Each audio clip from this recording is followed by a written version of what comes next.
Messieurs Carmelo et Messieurs Crimé. Bah alors on va se présenter. On commence par Carmelo alors. Non, on commence par Bertrand, d'accord. Voilà, Bertrand Crimé, je fais de la magie depuis l'âge de 12 ans et professionnellement depuis l'âge de 22-23 ans. Bah vas-y Carmelo. Arrangé. Moi c'est Carmelo, voilà, je suis italien. Vous allez voir avec mon accent. C'est pas un faux en fait. Oui, c'est pas un tout. Moi j'ai commencé la magie, comment j'ai commencé la magie, j'ai dit toujours. En fait c'est mon père qui m'a appris la magie parce qu'il m'a fait apparaître et après il a disparu. C'est ça. C'est la magie ça. Voilà, voilà, bah, écoute, je baigne depuis un moment dans la magie, dans le théâtre, D'accord. dans le spectacle en général. Ouais, vous êtes vachement, enfin, vous êtes assez ouvert sur plein d'arts quoi. Vous êtes magicien, mais vous êtes aussi attiré par tout ce qui est mime, je crois, tout ce qui est théâtre. C'est-à-dire que tous les deux on a fait en fait du mime. Moi j'avais fait l'école Marceau, Carmelo avait fait l'école de Crou. Et au départ on avait un petit peu une obsession qui était de mélanger le mime et la magie. Et puis après ça s'est ouvert en fait au texte et puis à... Parce que au tout début, c'était quoi? Vous avez tous les deux commencé d'abord par la magie? C'était votre premier... Moi, personnellement, j'ai commencé plus par le théâtre. D'accord. La magie, c'est venu après. Bon. Et Bertrand, Moi j'ai commencé par la magie, donc à l'âge de 12 ans avec les livres de Jacques Delors, la magie des cartes, toutes ces choses-là. Et ensuite j'ai fait l'école Marceau et puis et du théâtre. D'accord. Donc la magie est venue plus tard. oui, moi, j'ai commencé par le théâtre, un peu le théâtre, la comédie de l'art, un peu au milieu en Italie. Hein. Et après, je me suis intéressé au mime, mais parallèlement, j'ai découvert la magie. Et j'aimais bien mélanger les deux, tu vois. D'accord. Et votre tout premier tour de magie, c'était quoi? Ah et moi, mon premier tour de magie, le plus impressionnant pour moi, c'était le foulard dans la main. D'accord. Qui disparaît. Je trouvais que rien de plus simple que ça, c'est ça que j'ai appris. En premier. En premier. D'accord. Ouais. Et toi Bertrand? Alors, moi, le premier tour que j'ai acheté, c'était Mako Magie. Il y avait un tour dans une petite boîte, et c'était la disparition d'une cigarette dans un mouchoir. Et à l'époque, c'était des faux pouces en métal, avec la peinture qui s'écaillait. Et au début, j'ai été complètement sidéré, quoi, me dire mais c'est horrible, ça marchera jamais. Et puis, j'ai fait le tour et ça a fonctionné quand même. Tout de suite, j'ai compris qu'il fallait quand même cacher le faux pouce un peu derrière la main. On était couvert par le mouchoir et puis j'ai tout de suite vu que ça avait un énorme impact alors que les moyens paraissaient dérisoires quoi. Et donc voilà. j'ai continué. Aussi, bon, après le premier livre, c'était les cours Magica, je trouvais que c'est la Bible, c'est un bon livre pour tout connaître.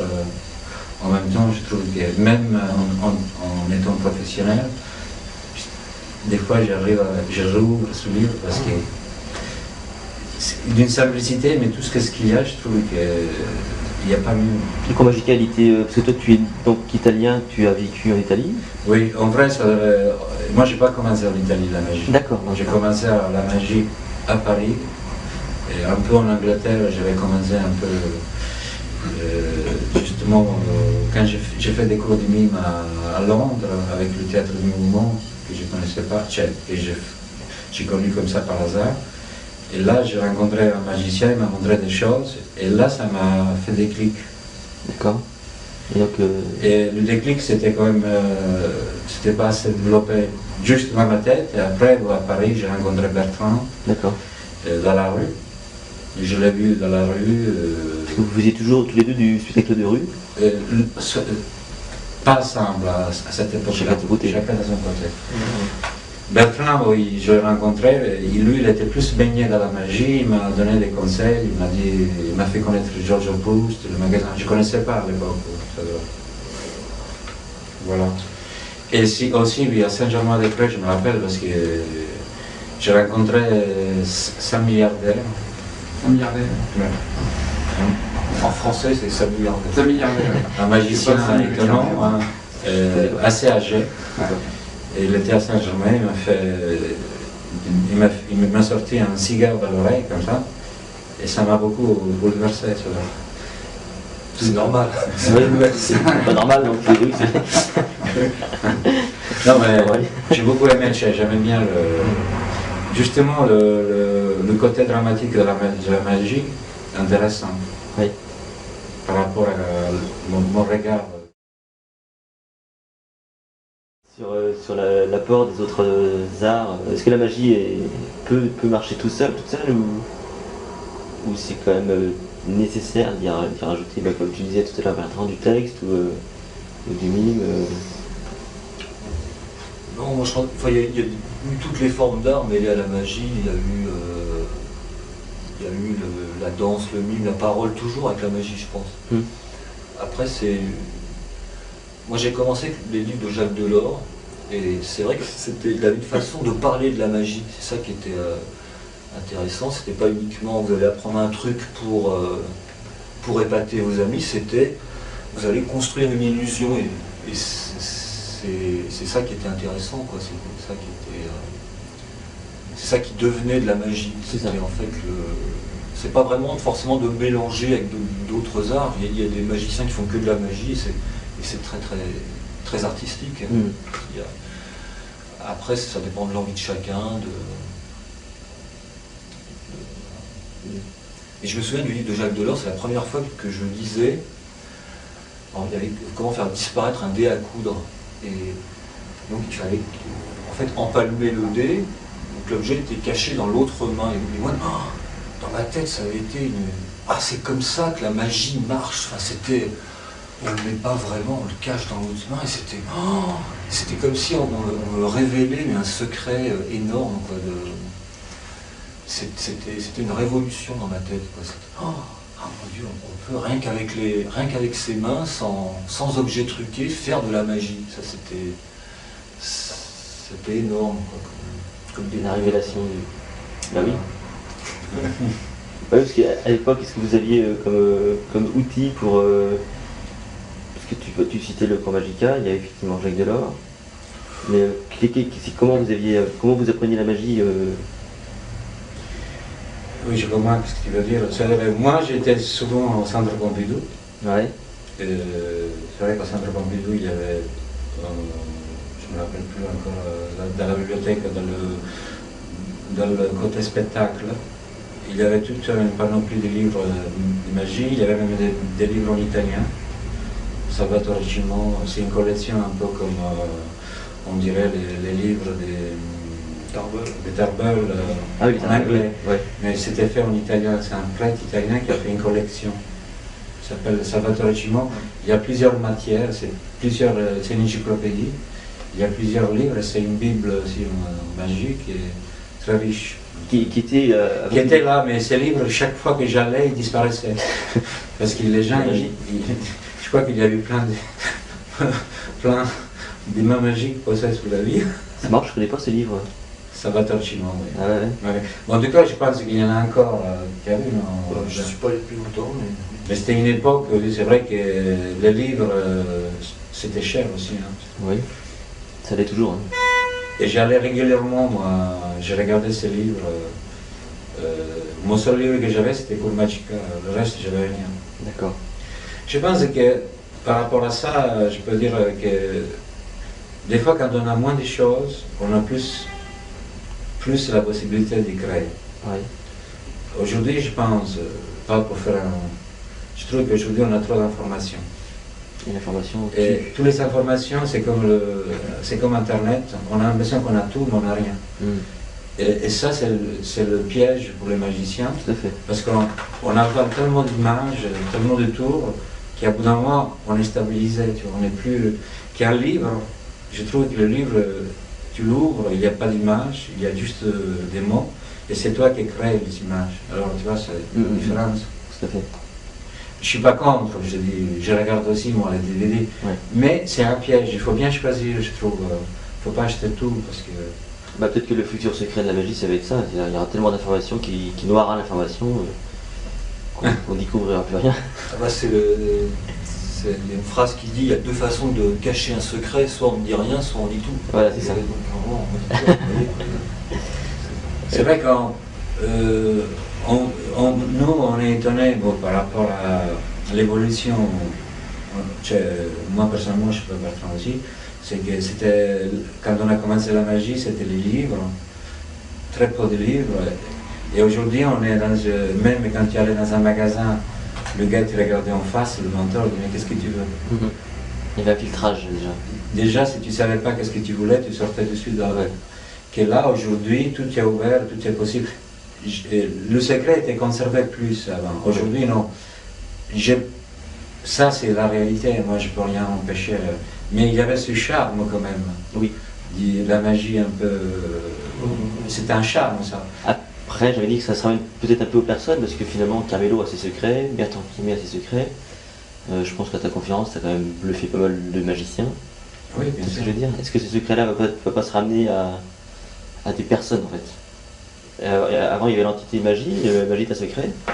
Est-ce que maintenant, est-ce que les secrets vont pas être propres à des personnes? Je ne sais pas. Copperfield a ses secrets, même pour nous magiciens, hein, finalement. Non, mais je crois qu'on vit dans peut-être, qu'est-ce que je pense, on vit dans un moment où toute la magie, il y a moins de secrets, je trouve, aujourd'hui. C'est vrai que par rapport à tout ce qu'il y a, tout le monde a tendance à montrer un peu leur univers, leurs choses.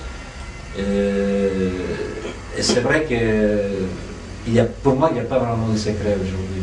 Il y a juste, comment dire, chacun a un style comme ça. Il y en a certains qui gardent leur idée, mais en général, on arrive au bout d'un moment à dévoiler des choses. Et comment vous faites justement pour créer? Parce que vous trouvez de l'inspiration. Vous travaillez toujours ensemble d'abord, hein? Non, Pas tout le temps ensemble. Non, on a créé ensemble 2 spectacles. Ouais. Donc en tout, on a tourné pendant 6 ans à peu près. Sur 2 spectacles ou... Sur 2 spectacles. Donc c'était Paris-Palerme et c'est la Comédie Magique. La Comédie Magique et Paris-Palerme. Voilà. Et les escamoteurs. Et les Escamoteurs, 3 spectacles. Le 3e était avec Abdou El Afred. D'accord. Mais alors, la question était comment créer des effets magiques. En fait, moi, il faut que je m'interdise de lire ou de regarder des livres ou des vidéos pendant environ 2 mois. D'accord. Vraiment. Et il faut se reposer la question, tiens, qu'est-ce que j'ai envie de faire? Ou qu'est-ce que cet objet quelle est la possibilité de cet objet? Et à ce moment-là, les neurones se reconnectent un petit peu et on commence à avoir une pensée propre.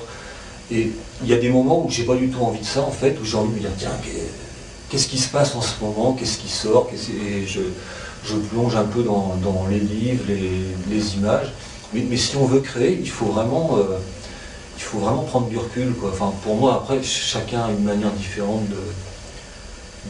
d'appréhender ça, quoi. C'est parce que notre rencontre avec Bertrand, on a eu une certaine admiration entre son travail et lui et aussi mon travail. Et on n'a pas tout de suite travaillé ensemble, on s'est fréquenté, on s'échangeait des idées, tu vois, comme ça. Mais à la longue, on a vu qu'on avait un parcours quand même parallèle. C'est la journée, le théâtre, la Ouais, c'est vrai qu'on... Et il y a eu un feeling tout de suite avec Bertrand, parce que tout de suite on voyait les choses un peu, je ne veux pas dire différent par rapport aux magiciens, mais plus riche par rapport à notre expérience. Déjà, on sent qu'il y a un apport de la rue, Oui. ce que vous faites. Ouais. Moi, je sais que j'ai vos bouquins, et on passe facilement de l'un à l'autre, en fait. On reste un peu dans le même univers. Ouais, C'est-à-dire on aime la scène, le visuel, ouais. Et l'humour aussi, quoi. Tout à fait. Des choses efficaces aussi, j'ai envie de dire. Efficaces dans le sens où vous arrivez quand même à épurer certaines choses. Oui, on essaie. C'est direct, quoi. Hein, Il n'y a pas de faux mouvements, il n'y a pas de... Mais par exemple, tu vois, si tu regardes le spectacle qu'on avait fait à Saint Paris-Palerme, Ouais, j'avais trouvé ces gens. le problème de Paris-Palerme, ou même la comédie magique, c'est-à-dire, si tu demandes aux magiciens, tu vois, en général, les magiciens, ils sont plus tenus sur le tour. Tu vois, que nous, on n'est pas, comment dire, on ne fait pas un numéro de 10 minutes où on va mettre plein à la gueule. Nous, qu'est-ce qu'on privilégie, c'est vraiment la dramaturgie, le rapport humain entre, tu vois, par exemple sur la comédie magique, à un moment on avait vu même avec la FAP, il était question qu'on faisait un spectacle dans un congrès, et ça n'a pas fait, parce qu'ils sont regardés en tant que magiciens, pas en tant spectateur lambda. Spectateur, tu vois, il dit oui, mais il n'y a pas les effets à plein de la vue chez nous. Nous, qu'est-ce que c'est bien, c'est des thèmes, on travaille sur des thèmes et on construit derrière, tu vois. C'est pas la même approche que de travailler sur la mousse ou l'entour, tu vois. Oui, je vois ce que tu veux dire, c'est vraiment il y a de la mise en scène. Je pense aussi les magiciens commencent à s'ouvrir aussi. Je parle en général. C'est clair, bah, tu vois. C'est pour ça que nous on était à l'écart un peu. La preuve c'est qu'ils ont quand même mis en galade de fermeture donc Mortimer. Oui, mais je suis content. Qui est vraiment très sympa, qui est très bien ce qu'il fait. Et je pense qu'aujourd'hui, effectivement, si vous êtes peut-être un peu avant-gardiste finalement. Bah écoute, nous on est quand même flattés parce que les 3 magiciens là, ils étaient contents de nous voir. Tu sais, les magiciens, tout est écrit. Tout est écrit. Ouais. Ils disent que ça leur donné aussi envie de faire la magie. Bon, ça nous flatte. Hein. La preuve, toi, ce que je te disais tout à l'heure, mon premier tour, c'était. Mortimer aussi m'a vu à moi à Mimos. Il était tout jeune, il m'a vu et ça l'a beaucoup influencé. Ouais. Chacun, c'est vrai que il a des. Ah ouais.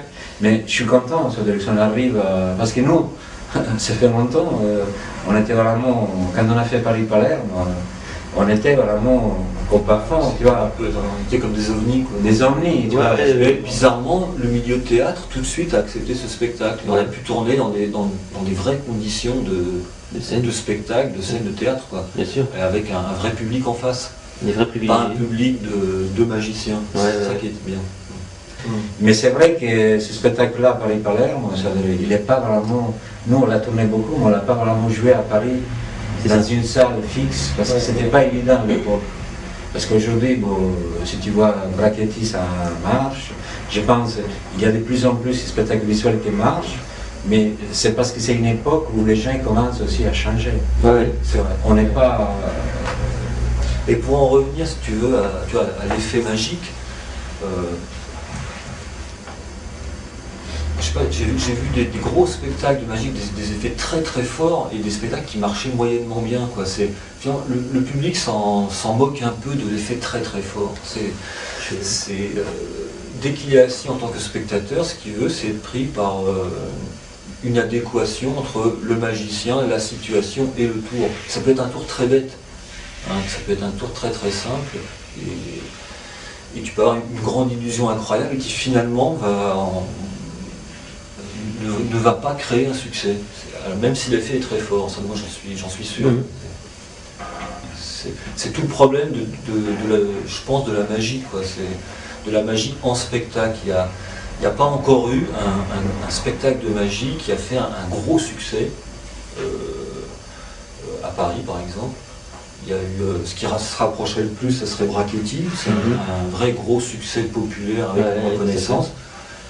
Et qui est un spectacle visuel avec, disons, un effet magique qui se duplique un peu à l'infini, mais avec une vraie mise en scène et une vraie théâtralité, quoi. Et pour l'instant, il y a eu beaucoup d'idées en magie, il y a énormément d'idées. Ce qui est magique, à un moment. Ouais. Il avait fait Carré Magique avec James Hodge. Ouais, mais on n'a pas tellement entendu parler. Pas aussi fort que tu disais Brachetti, par exemple.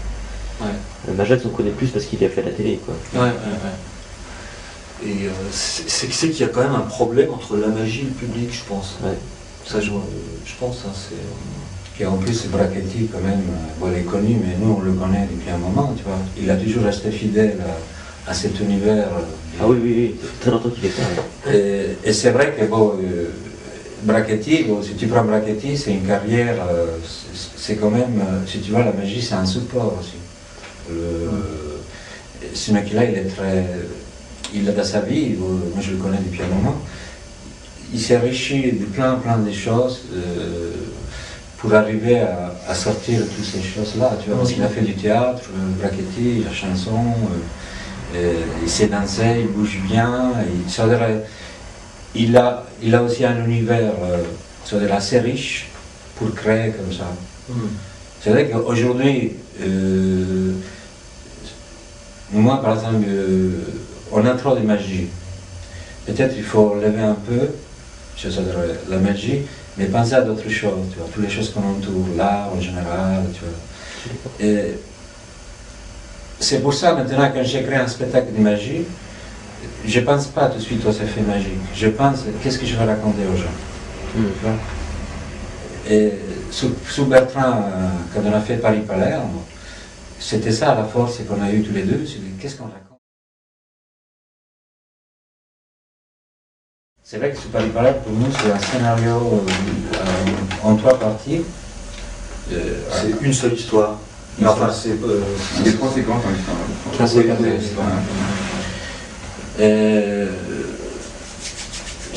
Je ne sais pas, par exemple, tu prends le spectacle de Mortimer, c'est tout un univers, tu vois, l'ombre orchestre. C'est vrai qu'il travaille sur cette image, il y a une liaison visuelle sur la musique, l'écran. Oui, tu n'es pas obligé d'avoir un scénario psychologique, quoi. Oui, non, mais c'est un univers poétique, mais cohérent, très cohérent de A à Z. Logique, c'est justifié, quoi. Par exemple, Bertrand aussi, qui a travaillé en solo. Il a créé des univers différents avec son style, mais moi aussi sur un one-man show, des univers différents. À la limite, il n'y a pas d'histoire. Tu vois. Et au départ, en fait, c'est quoi le moteur au départ? C'est le scénario vraiment ou c'est le personnage que vous avez vous? Tout à l'heure, vous parliez que c'était sa vie pour raconter un petit bout, enfin, c'est pas une image, mais est-ce que c'est ça qui va servir de moteur pour démarrer le scénario, ou c'est une idée de scénario qui va vous faire interpréter ça peut être l'un ou l'autre. Mais moi, quand je parle de la vie, en vrai, c'est toute une expérience que j'amène pour un spectacle visuel. En général, par exemple, tu t'entoures des choses. La magie fait partie aussi, bien sûr. Mais qu'est-ce que je me dis, m'entoure des choses, tout devient important dans la vie, parce qu'un magicien, il est toujours dans le regard des choses, dans la vie. Et ce regard-là, il n'est pas forcément toujours ciblé sur les livres de magie. Il est ciblé ailleurs. Pour moi, par exemple, la peinture, les spectacles extérieurs, mais pas que des magiciens, le cirque. Moi, j'étais beaucoup influencé sur les films muets. On en voit quelques-uns. Tati, Keaton, Bertrand, tu as d'autres inspirations, chacun.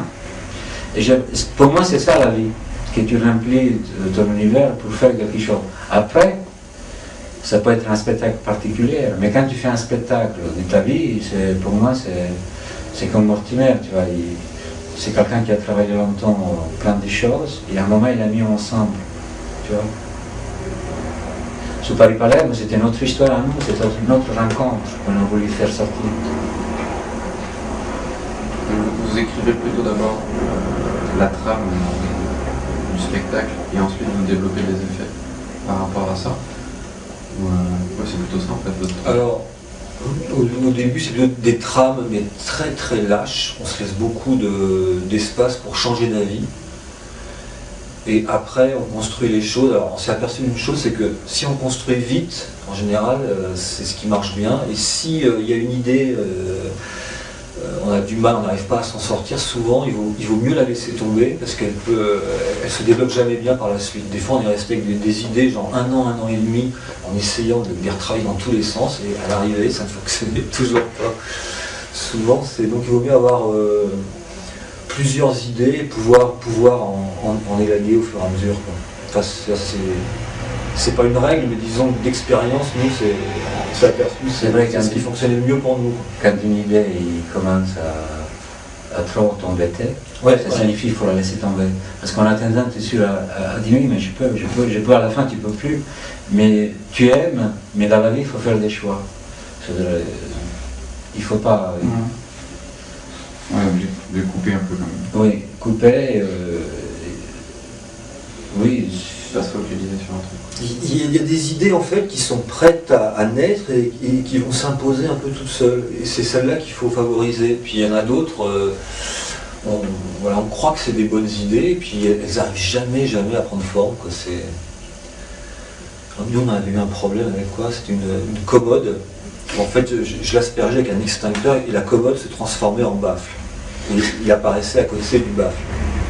Technique de bord aussi. Voilà, mais on a traîné ça quasiment 1 an, et à la fin on l'a réalisé et on l'a fait en public et ça faisait mais aucun effet, quoi. C'était bon, c'était bon, oui, mais pourquoi ça, pourquoi parce qu'on était parti avec une mauvaise intention, c'était dire on va commencer avec un truc très fort. Et ça souvent c'est une mauvaise idée. Vouloir faire quelque chose de très fort, parce qu'on accouche d'une souris à chaque fois, quoi. Oui, c'est vrai, quand tu crées un spectacle, écris un spectacle, c'est pas forcément qu'il est déjà fini. Nous, quand on a commencé Paris-Palerme, c'était pas la version que, je sais pas, qu'il était à la télé, c'était une autre version. On a pris des risques, on s'est balancé, tu vois, parce qu'on a travaillé tous les deux avec nos idées, on voulait garder, mais doucement, on a nettoyé. Le public aussi renvoie une lecture du spectacle qui fait évoluer le spectacle. Hein. C'est ça. Voilà. Donc, ce qui veut dire que le travail, quand vous échafaudez un nouveau spectacle, pour une première partie, c'est un scénario très large, on va dire ça. Vous travaillez sur donc ce canevas d'histoire, en fait.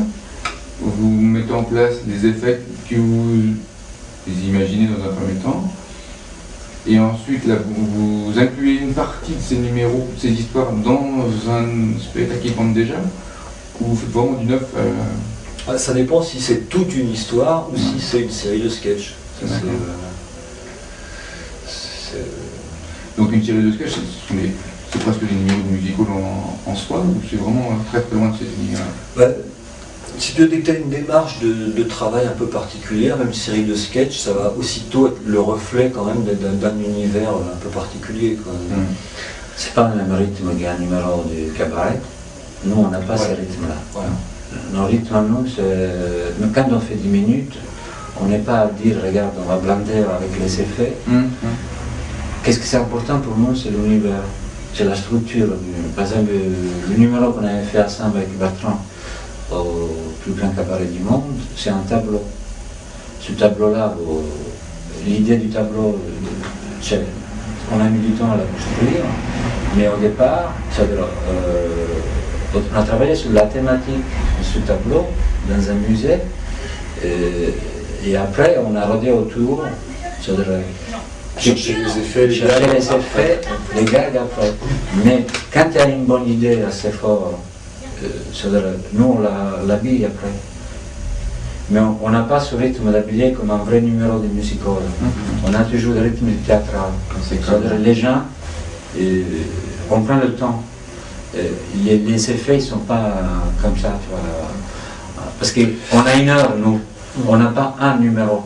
On fait un spectacle. Voilà. Nous, on aime bien le musical, si tu veux, on aime bien l'effet fort je sais pas, La Maldaisonne de Pendragon, moi j'aime bien, tu vois, ça dure 2 secondes, c'est formidable, mais tu peux pas faire ça sur un spectacle.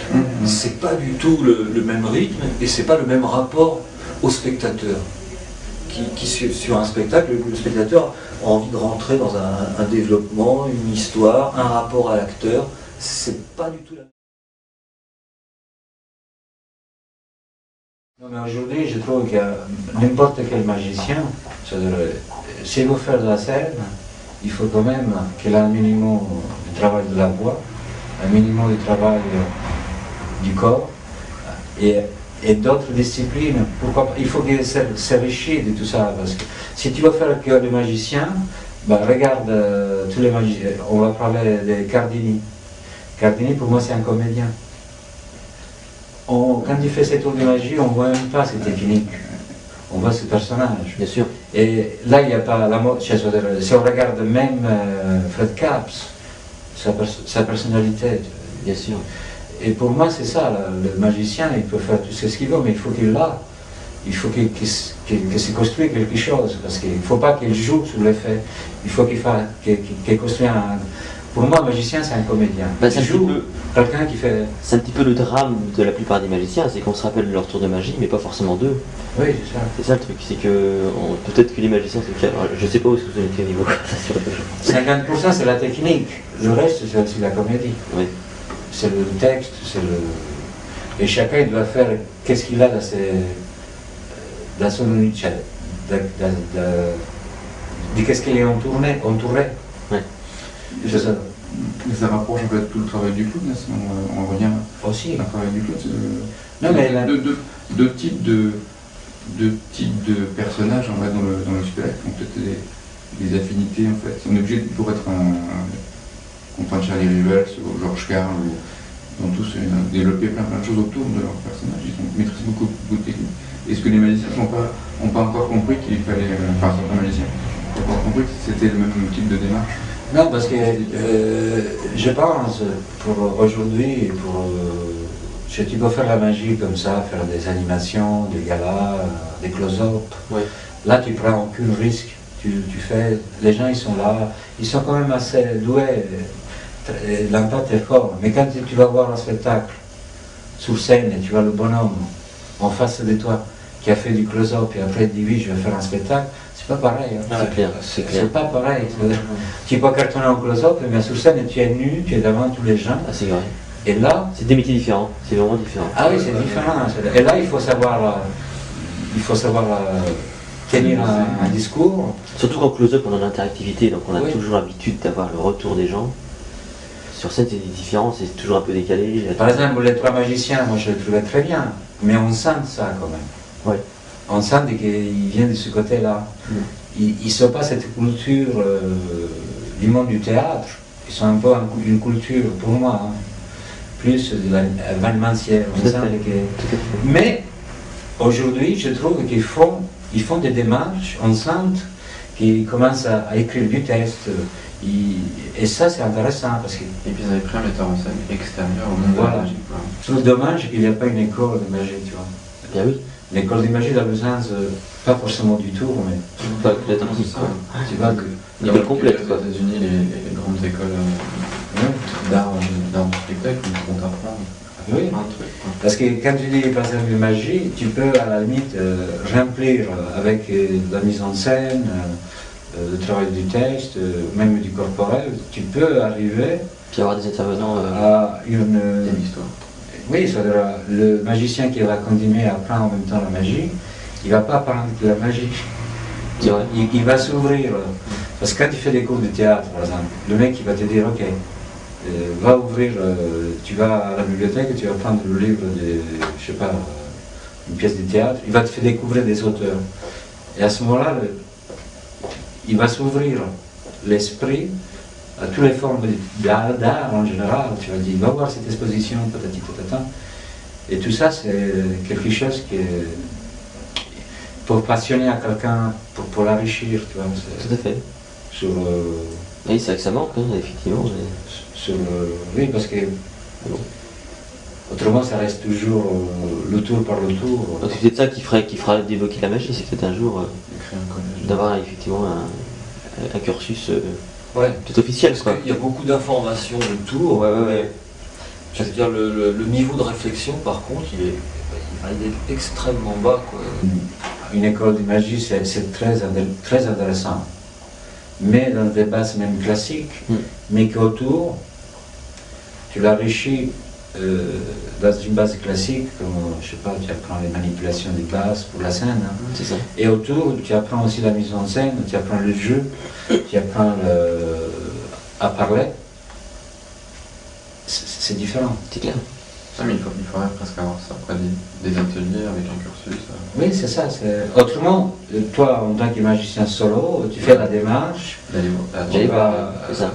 Parce qu'aujourd'hui, je trouve qu'un magicien, il doit faire, pour moi, Cette démarche. cette démarche. C'est pas possible si tu n'as jamais parlé en public, il faut travailler la voix. Parce que tu sais bien que si les gens ne t'entendent pas, que tu parles comme ça, Et tout ça, ça se travaille. Aussi le corporel, pour un magicien il présente son personnage, c'est important de savoir bouger. Mais c'est vrai une chose que moi j'ai remarqué dans le travail de la magie, avant je ne la maîtrisais pas bien au tout début, tu es obligé de passer par l'étape technique. Oui. Parce que quand moi j'ai fait la première fois mon cercle magique au One Man Show, j'étais chargé parce que je n'avais rien. Et techniquement, je ne pouvais pas jouer. Voilà, ça, c'est le drame. Est-ce que c'est peut-être aussi ça, le problème de la magie, c'est que c'était très très technique? Eh oui. Alors oui. Il y a des gammes à savoir Et faire. on passe beaucoup de temps en fait Voilà. à enlever. Il y a énormément de temps à enlever, arriver à une lecture limpide. Ouais, ouais. C'est énormément de temps pour enlever les effets, enlever les techniques. Ouais, les techniques, mais après on regarde ce qu'on maîtrise très très bien. Mais je crois qu'on est peut-être obligé de passer un petit peu par cette étape de découvrir toutes ces techniques, de les essayer. Moi j'ai l'impression en fait, quand j'ai commencé la magie en 89, j'ai l'impression qu'il n'y a que 2 ou 3 ans que je m'intéresse vraiment au truc extérieur, quoi, le mime, enfin, ce genre de choses, quoi. Et alors qu'avant j'étais tellement manipulé par cette technique parce que il fallait la maîtriser. Mais en même temps, je pense si tu veux connaître la magie, il faut tout toucher. Ouais, c'est tellement.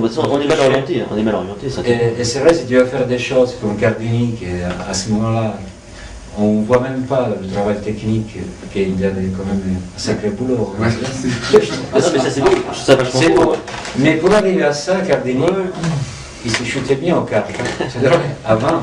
Je suis d'accord à ça. Il faut pas manger la technique, mais il ne faut pas qu'on la descende en public. Ah, entièrement d'accord, C'est- entièrement d'accord. Quand tu es dégagé des contraintes de réfléchir à ce que tu vas faire, comment ça se Ah fait. oui, là c'est. Là, tu peux penser à autre chose, c'est-à-dire que la technique, elle est assimilée. C'est comme en Bah, musique, t'intégrant, une fois en que fait. tu connais tes gammes, toutes les notes, etc. Là, tu peux composer des choses. Ça c'est l'expérience. Aussi. Il faut beaucoup. Puis il faut en fait aussi beaucoup accepter de se tromper, Oui. et de se planter vraiment. Il faut vraiment l'accepter et savoir que même quel que soit le niveau qu'on a atteint, ça va encore se représenter plein de fois. Plein de fois, on va encore se tromper. Ça fait partie du travail aussi, quoi. J'ai l'impression, je sais pas, peut-être que je me trompe aujourd'hui, les gens d'aujourd'hui, ils ont peur de ça, Ils se trompaient? de se tromper. Ah oui, certainement, ouais. Parce ils sont tellement d'images aujourd'hui, on est dans une réalité d'images tellement fort, et je parle des vidéos, hein, des magies. Les gars qui sont derrière les vidéos, c'est des gens qui sont de l'expérience. Ils vendent ça, ils vendent leur savoir-faire. Et tout de suite, ça c'est moi j'ai remarqué à certains collègues à moi qui sont plus jeunes, magiciens, ils se laissent pas aller, je trouve. Tu vois ce que je veux dire? Dans la vie, il faut prendre des claques, comme disait Bertrand. Si tu ne les prends pas, tu ne comprendras pas le processus. C'est parce que tu as une vidéo technique comme ça, il faut la faire comme ça. Non. Il faut se prendre des claques. Tu vois ce que je veux dire? Et aujourd'hui, on est sous cette... Parce qu'on ne lit pas les livres, on regarde trop des vidéos.